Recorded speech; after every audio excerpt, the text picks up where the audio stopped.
Bonjour et bienvenue à la chaîne Reconnue Victime. Rappelons tout d'abord nos différents réseaux sociaux, reconnu-e victime sur Facebook, reconnu.e.victime sur Instagram, reconnu-e-victime sur YouTube, sur notre chaîne YouTube, et vous pouvez à tout moment nous écrire des messages sur reconnu.e.victime@gmail.com. Si vous souhaitez envoyer des messages anonymes à vos agresseurs, vous nous écrivez et nous allons les publier. Si vous souhaitez décrire votre souffrance ou partager des idées ou tout ce que vous voulez, vous pouvez toujours nous écrire. Rappelons que cette chaîne est bien adressée aux femmes comme aux hommes. C'est pour cela qu'il y a cette lettre E au milieu dans reconnu. On est là pour reconnaître vos droits, reconnaître vos souffrances, reconnaître vous en tant que victime, survivant, survivante des relations toxiques, des agressions et autres. Continuons la formation sur le thème du consentement. Nous avons parlé dans la vidéo précédente sur le consentement et sa perception dans la société, donc sa perception sociale. Et dans cette vidéo, nous allons parler sur le consentement en réalité. Le consentement en réalité. La plupart d'entre nous considèrent le consentement comme une absence de non et non pas une présence de oui. La plupart d'entre nous considèrent que le consentement est différent selon que l'on est en couple ou non. L'expérience et la communication du consentement varient selon les différences individuelles, genre, âge, ethnie, histoire sexuelle, etc.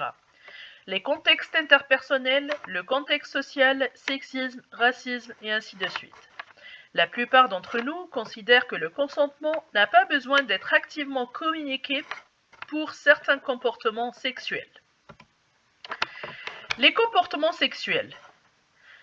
Nous parlons d'un baiser passionné, des caresses génitales, du sexe oral, du sexe vaginal, du sexe anal.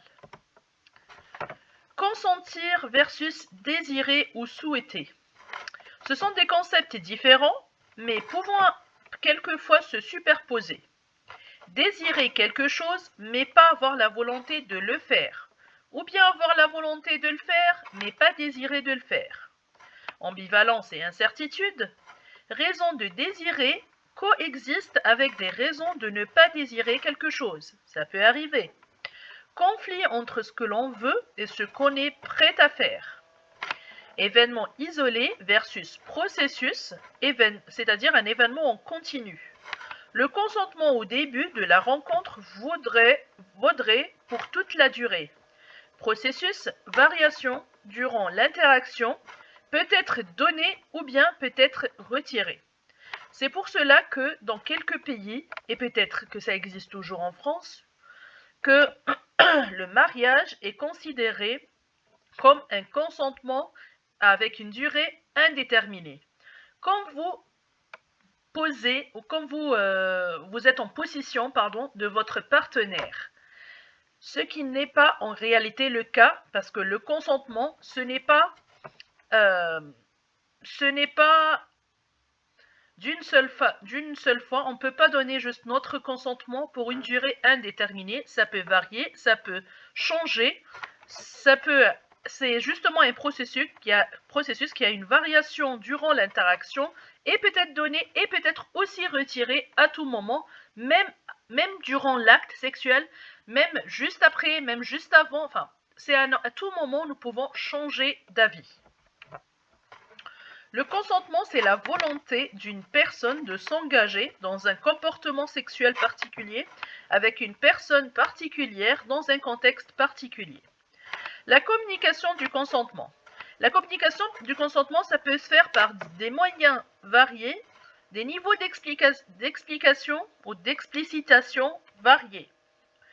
Nous avons par exemple le consentement implicite ou par inférence, comportements ou signaux interprétés par le partenaire comme volonté de contact sexuel. Plus ambigu, équivoque que le consentement explicite. Le standard oui égale à oui peut aussi être ambigu. La variabilité intra- et interpersonnelle du consentement. Le consentement sexuel est une expérience interne à soi, distincte du désir sexuel, mais pouvant être liée. Le consentement sexuel doit être activement communiqué de différentes manières. Chaque type de communication serait positivement corrélé à chaque type de sentiment de consentement interne. Le consentement interne. Sentiment associé à la volonté de s'engager dans un comportement sexuel. C'est un processus multidimensionnel. Par exemple, ou bien des exemples, signaux de passivité, absence de résistance ne sont pas associés à ces sentiments de consentement interne. Réponse physique, être prêt ou prête, pardon pour l'erreur, accord versus envie, excitation, sécurité versus confort. Le consentement externe, donc dans la communication, nous avons communication explicite, implicite, verbale, non-verbale. Dans la communication explicite, nous avons verbal et non-verbal, et dans la communication verbale, nous avons explicite et implicite. Et nous allons expliquer tout ceci. Types indépendants les uns des autres. Être un communicant effectif implique d'être conscient de l'éventail des styles de communication possibles afin de prendre une décision informée sur la manière de gérer les ambiguïtés de l'interaction. Le consentement implicite, indirectement donné et habituellement indiqué par un signe, une action ou une interaction, ou un silence qui crée une présomption raisonnable qu'un accord tacite a été donné. 3 stratégies de communication du consentement, passive, indirecte, non-verbale. Le consentement passif, stratégie de communication du consentement la plus souvent utilisée, absence de résistance comportementale, absence de non-verbal. Peu importe l'orientation sexuelle de la personne, scripts sociaux sur le genre, les hommes sont pour ces scripts sociaux des initiateurs, des porteurs de l'acte sexuel, donc actif. Les femmes sont les gardiennes passives. Il est attendu qu'elles résistent activement à des avances non désirées. Croyance en ces scripts, passivité égale consentement, mais justement, nous avons plusieurs facteurs qui peuvent expliquer cette passivité. Et personnellement, je ne la décrive pas comme une passivité, mais vu qu'elle est décrite ainsi dans la société, j'utilise le même terme. Quels sont ces facteurs? Pardon. Peur de l'initiateur des avances, paralysie par peur, et rappelez-vous des réactions des victimes que nous avons indiquées dans une des vidéos précédentes. Fight, flight or freeze. Freeze, être figé, de ne pas pouvoir réagir. Avoir une certaine paralysie par peur ou paralysie en général morale, psychologique, déséquilibre du pouvoir, compétences sociales absentes ou insuffisantes, incapacité à choisir rapidement une réponse, etc. Le consentement implicite, stratégie indirecte non-verbale. La communication non-verbale est la plus fréquemment utilisée pour transmettre et interpréter le non-consentement. Ces communications verbales tendance à être indirectes, allusion, insinuation. Les hommes auraient plutôt tendance à se baser sur des signaux non-verbaux pour jauger la volonté de l'autre protagoniste. Nous aurions tendance à utiliser la communication indirecte lorsqu'un risque social est encouru. Minimisation de risques sociaux, par l'embarras, atteinte dommageable de la relation, ou par le rejet. La communication indirecte permet un déni plausible sur la signification, procure une protection potentielle contre l'embarras, contre les conséquences sociales ou légales non désirées, ou bien pour des risques d'interprétation erronée. Les risques des interprétations erronées, les normes sociales, socialisation des femmes qui doivent être indirectes et soumises, utilisation de moyens indirects moins assertifs pour communiquer un non-consentement même en cas d'absence d'intention sexuelle, Les hommes peuvent sous-estimer l'intensité du non-consentement ou de mal interpréter. Script sexuel, résistance symbolique des femmes interprétée comme un refus initial des avances pour ne pas passer pour des femmes faciles. Adhésion au mythe sur le viol, nous avons parlé des mythes sur le viol. Script sur l'alcool et les intentions sexuelles, croyances selon lesquelles l'alcool augmente le désir et l'excitation sexuelle. Continuons. Donc, absence de signification spécifique des comportements. Signification d'un comportement en fonction du contexte. Aucun comportement indicateur d'un consentement. Perception motivée. Situation potentiellement sexuelle, comme on a tendance à projeter ses propres désirs sexuels et relationnels sur ceux avec lesquels on interagit. Mais les femmes et les hommes qui ont un intérêt élevé pour des relations de court terme ou d'un soir auraient tendance à plus percevoir d'intentions sexuelles chez les autres. Excitation sexuelle égale puissant moteur. Impact des émotions sur la perception des informations compatibles avec ses propres attentes. L'alcool, altération de la reconnaissance d'un non-consentement chez les hommes. Les hommes intoxiqués auraient tendance à percevoir les femmes comme sexuellement excitées. Leur comportement comme reflet d'intention sexuelle à percevoir leur agression sexuelle ou celle des autres comme appropriée.